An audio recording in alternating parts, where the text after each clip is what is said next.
Welcome to Always in Escrow with Serena Appel and Colby Burchin. Hello, Colby.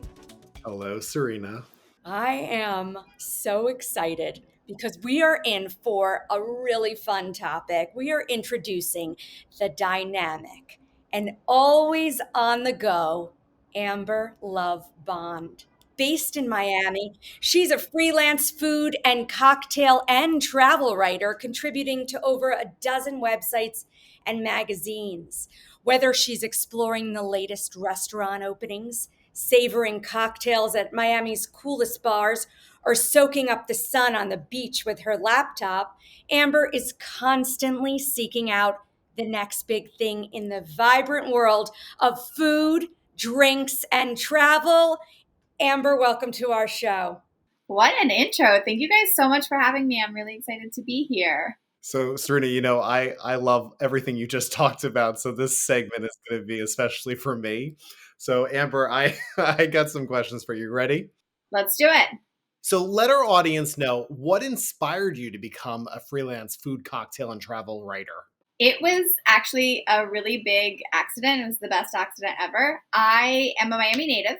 I've been here obviously my whole life. I worked in the corporate world for 12 years. My degree is actually in criminal justice and psychology. And I, at 17, started working for the Securities and Exchange Commission, like government background clearance, the whole thing. And I wanted to go into the FBI, and I was going that track. And one day I just decided, I don't think that's for me. But I stayed in the finance world because it's what I knew. And I kind of was raised in that, like, go to school, get a 9 to 5, maybe be sad about it, and come home and just do it again the next day lifestyle.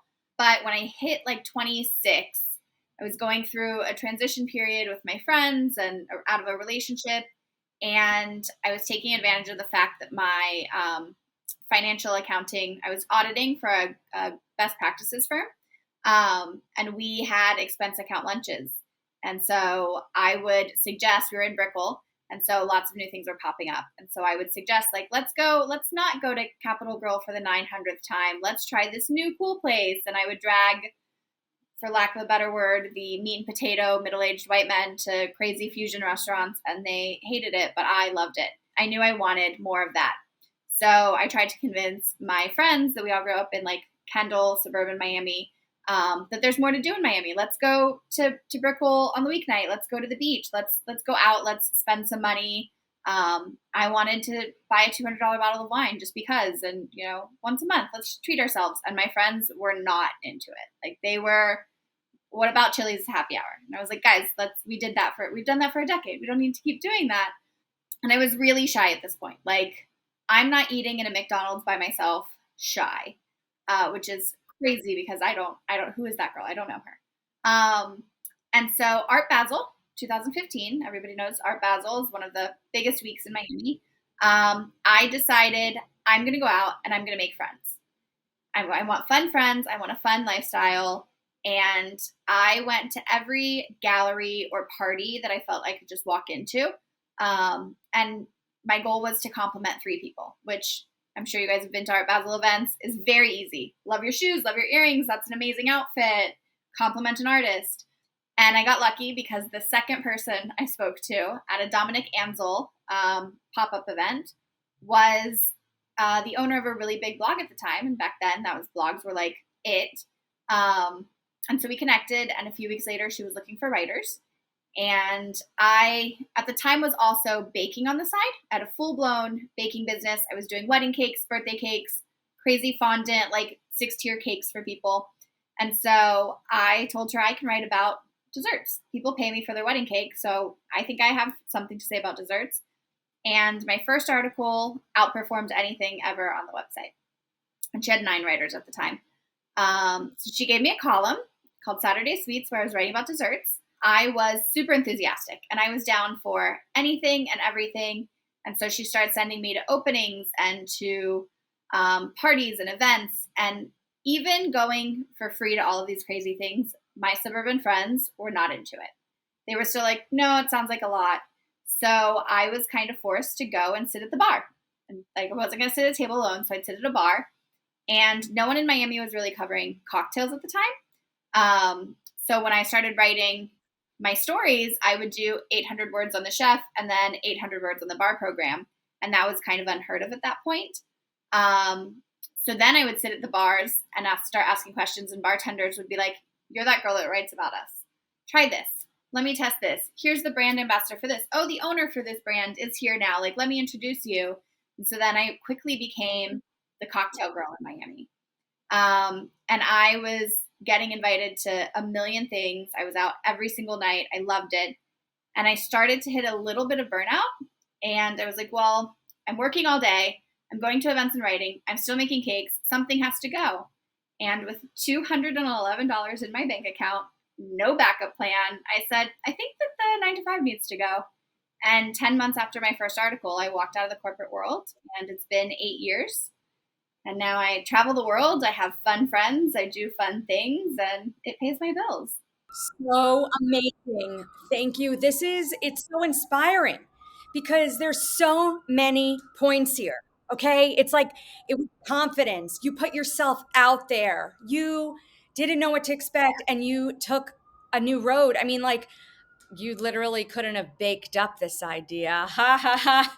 But really, you did. You did. You like found this. You were seeking it out. It's amazing. Oh, wow. Well, I have to tell you that when you do saddle up to the bar and you are posting your pictures, I feel like I'm right there with you. And I told you earlier, I just want to sit next to you because you're really having so much fun. And that's the bottom line, right? You're having an incredible experience, you're working, and you're sharing it. So, how do you kind of seek out the latest and the greatest in food and beverage? A lot of it just appears in my lap, or I can sniff it out. When I travel, my tip is I always I'll of course go to like one of the top 50 bars, like, the big bar that's on all the lists. But then I will find the most interesting bartender there, and I will ask them, "Where are you going when you get off work? And if you go there tonight, I'll buy you your first drink." And that has led me to some very interesting places, because bartenders know the nitty and gritty of every city in every world. So I've made it my mission to really ask the hospitality industry because they know where to go. Um, and at that point, when I'm asking those things, they tend to be aware, not aware of who I am, but like they know that I'm so involved that they're not sending me to that tourist trap down the street. Like no matter where I am in the world, they're not sending me to like the Senor Frogs or whatever. They're sending me to legit the place they're going.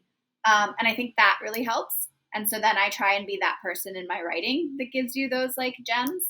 Um, yeah, it's a really special gift, but I will always find the most interesting bars and restaurants no matter where I am. Can you share a memorable experience from one of your travels that significantly influenced your writing? I like the passion behind why people do things in hospitality. So I was actually just in Belize, and the GM of the hotel had been there since he was 14. In 1979, he started like sweeping in front of this hotel, and now he's the GM. And so, like, that's something that's so inspiring to me, that this hotel's been through ownership changes and remodels and rebuilds, and he's seen this longer than I've been alive. And like he's so passionate and he's still there, and so that there's something special about that property if he's dedicated his entire life to being there. And he was just so proud telling that story of like, yeah, I got my start here when I was a teenager and I was sweeping after school. And now I'm the GM. I'm in charge. This is my property. And so I love moments like that. That's super inspiring to me, because I love what I do. And so I love meeting other people who love what they do, and telling their stories. Incredible. I love that point of view. And I think that, you have, again, you've had this interesting kind of like second career, if you will, right? Or maybe it's actually more than that because you had all these other, projects and jobs with the cakes and, baking and everything. So, it sounds like you're truly an entrepreneur. Now, what would you suggest to other freelance writers that want to kind of get out there and, live the life that you're living? That's always the hardest question, because I look back and I don't fully understand how I got here. I'm a big believer in just doing it. Just do it. Just wake up and decide you're going to do it and do it. I have vision boards. You can't see, but off screen, I have a very large vision board that I update constantly. I'm a big journaler. I love to manifest. I'm very in touch with my spiritual side. And I think that I put out into the universe, like, I want this, I deserve this, I'm going to get it. And I reply to every single email. I think that that helps a lot in this world. You There's so many publicists and there's so many marketing people and even like editors and things that everything moves around. It's so fluid. And so you never know where this like junior publicist is going to end up or who their next client's going to be or where they can connect you or where you can connect to them in the future. And so I think a big thing for up and coming freelancers is network and build those relationships. I think relationships are so important. And like, yes, every freelancer has, 500 publicists in their inbox that they can email at any moment, but how quickly are they going to get back to you if this is the first time you've ever hit reply to a single email they've ever sent? Versus I take that time. I will be up on a different time zone after doing a dine around at 15 Michelin restaurants. I will be up until my emails are answered. Until I've gone through every email, because I want everybody to know that I see them. And no matter where they are in their career, they're important to me and what I'm doing. So I think the networking and really fostering the relationships of everyone, that's a huge part. And I think that that's definitely gotten me as far as I've gotten in the 8 years that I've been doing this. Colby, she's truly a standout. Like when it comes to approaching Amber with a pitch, definitely pitched her a bunch.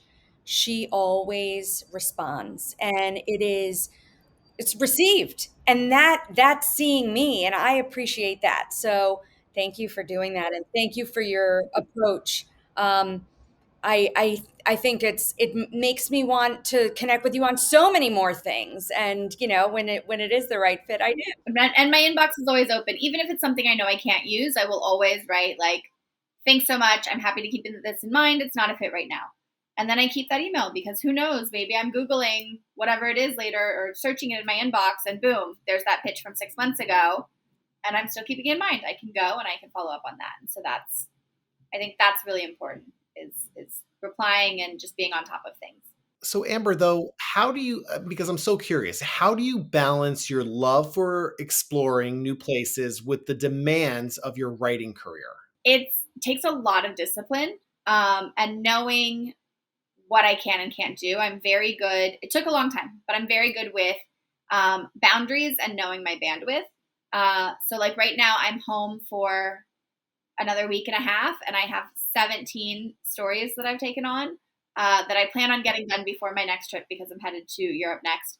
And so as things are coming, I'll spend 10 minutes on email, an hour on a story, and then I have about next to you guys, I have so many tabs open of just different things. And I know how well I work in different environments. So if I'm on a trip and I know I have 1 hour on the computer, I know I'm going to be more productive doing emails versus trying to knock out a story. I know I get my writing done best first thing in the morning before I've like had to speak to people and do things. And so I just kind of find my strengths in different pockets and tackle what I think I'll be most productive in. Yes, so when we were coordinating this, she was kind of filling me in on how she works, and it was really fascinating. It's so interesting to get that snapshot from you. And I appreciated you sharing because everybody works differently. And I also want to honor your working process, and, when you're in the flow and not when to bother you when you are flowing. Yeah, it took a while. I'd say it took several years to kind of really pinpoint exactly what I needed. But my best like writing focus time is between 7:30 in the morning and noon. If it's something that's not being done then, try again tomorrow. Like it's just I can't do it. In the afternoons I'm really great with interviews and meetings and things like that, but the morning I need that writing time, and I think that focus really helps me. When I travel, my body wakes up at 7 a.m. Miami time, kind of no matter where I am, unless I force it to wake up earlier. So the last couple trips I was on mountain time. So it gave me an extra 2 hours that I was just like up at 5 a.m. knocking things out because my body was like, oh, we're in Costa Rica. No, we're not. We're in Miami working. So that was really helpful. What are some of the key skills and qualities that have contributed to your success as a freelance writer? I am all about silver linings and positivity. You'll rarely, if ever, find me being the Debbie Downer in the room. I will find something fun. I joke with a couple friends that on like press trips or media dinners or things where there's a large group of lots of different personalities, I will do whatever needs to be needed to kind of keep the flow. So, like, do I need to sell a self deprecating story about my traumatic childhood? Do I need to like ask a question that gets everybody working? Like, I joke that I'm like the circus clown in those situations. I'm always willing to just kind of do whatever it takes to make the room flow. And I know that it works and it helps because there have been many times where publicists on press trips have taken me aside and been like, oh, thank God that was a really awkward meal. And you helped get everybody back on track or things like that. And so I think just being positive and friendly and just going with the flow, things don't always work the way they're supposed to be, or itineraries aren't always the same, or travel plans get delayed. We've all been on a late flight that's messed up a meeting or a meal or something. So just kind of going with the flow and being prepared has been really helpful. You are the life of the party. If you're able to do that and adapt, I mean, I'm telling you, I've been wanting to sit down and of course there haven't been that many opportunities yet to have that experience with you, but I cannot wait because I am so I guess I'm like curious as to on all these trips who you're meeting, the amazing like freelancers that now are becoming your friends. Like, how is that evolving? How is that experience adding to your life? It's one of my absolute favorite things. Because this whole thing started, I wanted fun friends. And now I was just trying to find fun friends in Miami. It never occurred to me I could find fun friends all over the world. So knowing that like I can go to New York and there are no less than 50 people that I can be like, hey, do you want to have lunch? Do you want to have coffee? Do you want to? I was actually in New York in October for 8 days and I had breakfast, lunch, and dinner with a different new friend that I've made over the last couple of years purely from this job. And so that's really cool. Or, I'm going somewhere else and I've met someone who I know lived there and I can reach out to them and be like, hey, do you have friends in that area? Or where should I go? And it's really enriched my life. And nothing makes me happier than knowing I have friends all over the world or somebody to grab a drink with, no matter where I go. And also having the tools now to go out there and make those friends in the moment is also really cool. It's something that Amber 10 years ago would have never dreamed of happening. Serena, I'm like so jealous of Amber. I want her to come up to Boca and hang it's out. It's not that far. There's a train.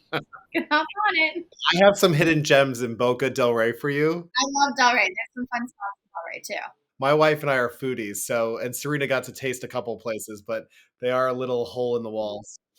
Okay, so I know this is going to be like the number one question for you, so I'm going to put it out there anyway.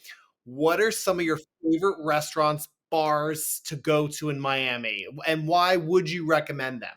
My top favorite is Jaguar Sun. They have the best martinis and incredible pasta and great oysters, and just it's a vibe. It's a total vibe. It's in the lobby of a condo building downtown. It's been there for about 6 years. I was one of the first people to ever have a drink there, and they did not believe in PR at the time. They didn't need it. They were just like gonna figure it out. And I think I wrote about them for 6 different outlets within 3 weeks. And so I would go and I'd be sitting there and having my martini. And at this time, when they first opened, the owner was bartending. He would be behind the bar and he would ask people, how'd you find us? And they would like directly quote me. And I would just sit there and be like, guess you don't need PR. You just have me. And so now they've grown to be one of the like top destinations in the city. And I'm so proud of them. But they still keep that like small family style charm. And so every time I walk in, it's like it's the first time, and like I'm the only person in the room. And so I love bringing people there. It's just like the best hospitality. It's the kind of place where if for whatever reason you're talking too much and you're taking too long to drink your martini, they will pour it into a colder glass for you. Like one of those places that that's, yeah, yeah, Oh, it's like I love really that. top hospitality. So that's always my favorite. Macchialina on South Beach, inc- absolutely incredible. They actually are doing so well. I think they're turning 10 this year. They are expanding. They're doing a huge renovation and doubling in size, which is really exciting for them. Lamar at the Mandarin Oriental is a Peruvian restaurant, and it's incredible and has some of the best views of the city because it's on Brickell Key. So you look at all of Brickell and all of downtown. Mangrove is a new spot that opened. It's a Jamaican spot, and its sister restaurant is called Jerk, without the E. And it's uh, you go in, it's fast casual. So you go in like you're going to the bathroom, and then you're led into this like beautiful retro, dimly lit, full service restaurant, and it's out of control. It's one of my new favorites. There's so many good ones. Those are my current rotation, I think. Pastis in Wynwood is a lovely slice of New York, and I think that they did that super well. Well, I have to tell you that everybody needs to follow along and see where you're going because you're constantly updating and sharing what you're writing about and where you're going. Her trips are unbelievable. That trip to Belize that you just went on, and then you were like, "I'm manifesting this level of luxury for the rest of my life." That was pretty insane. That villa was out of control. Belize. So I just did Belize and Costa Rica, and both of those trips were just. How did I get here? I don't know, but I'm super grateful for it.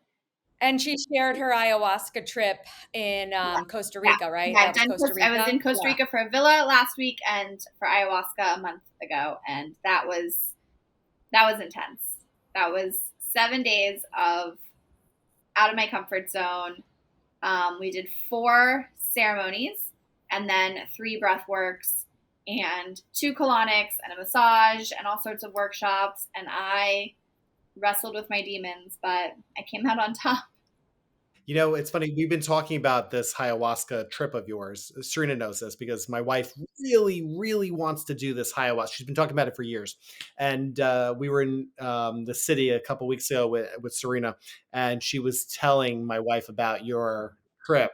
And I wish I could like tag team you and Melissa and maybe take her. I think there's a ayahuasca in Orlando, and I keep on saying, go, just get it over with. Yeah. I will say so. The place I went, Rhythmia, is the world's only medically licensed ayahuasca facility. And so they have like doctors on site, and it's also considered a very luxury experience. So you're like in a very nice hotel room, and I felt so taken care of and so safe. And then the shamans are like life lifeline. Like the medicine comes from Colombia, and the head shaman, his family's been doing this for 500 years. Like, just you could not possibly get a better experience. Um, and they did it really well because during the day you do all these workshops and sharing. And I'm very spiritual. I'm very into healing, but there are moments, and I think it kind of happens with everyone, where I'd be sitting there and be like, "This is a little woo woo. Like I don't even know if I believe in all of this," and like kind of doubting myself. And then the next class, they give you this like, sorry Johnny, C-list actor, if he ever sees this, but this like tatted actor who's been like he was a random character in Friends. He was a random character in like all these shows and movies.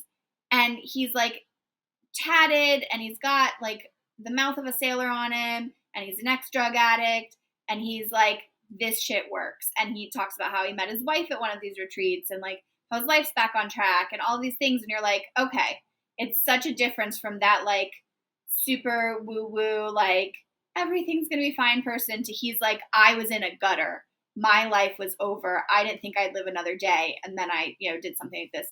So they really just kind of put you through the ringer, but show you that it can help so many people. There were people there with like medical problems that they wanted to just kind of relax themselves because stress was making it flare up. There were a lot of people with sexual trauma. There were people with abusive childhoods.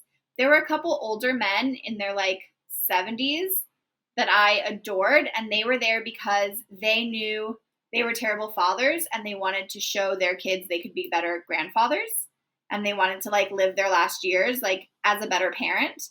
And that, as somebody who had a tough childhood, just seeing that there are people out there being like, oh, I sucked and I have time to like to make that better and make amends, and I'm here doing that work, was just so cool. It was really, really interesting. I could not possibly recommend Rhythmia enough. They were incredible.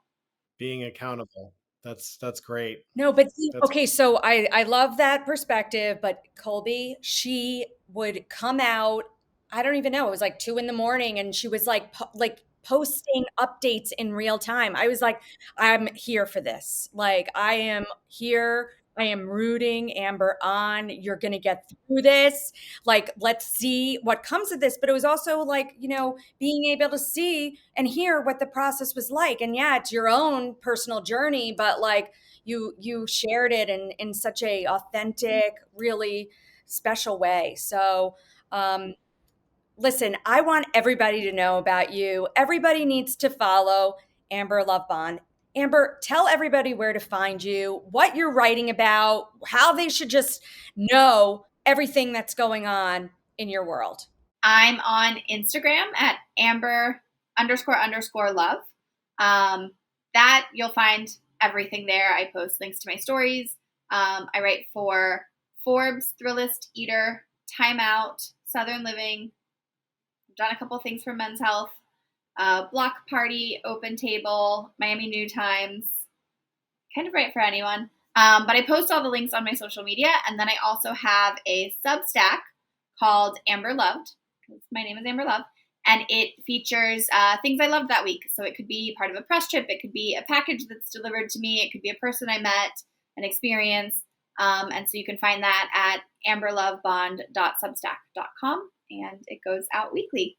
Thank you for being you. Thank you for also your perspective with the hospitality industry, because I find it so interesting, and I am so thankful for your approach with publicists, and that I found you so many years ago, and more to come from us, because I'm telling you, the next time we meet, it's definitely going to be over a martini or something. I'll take you both to Jaguar Sun and give you the Amber experience. Yeah, for sure. of course. Thank Thank you you, Amber. guys. This is so fun. Thanks, Amber.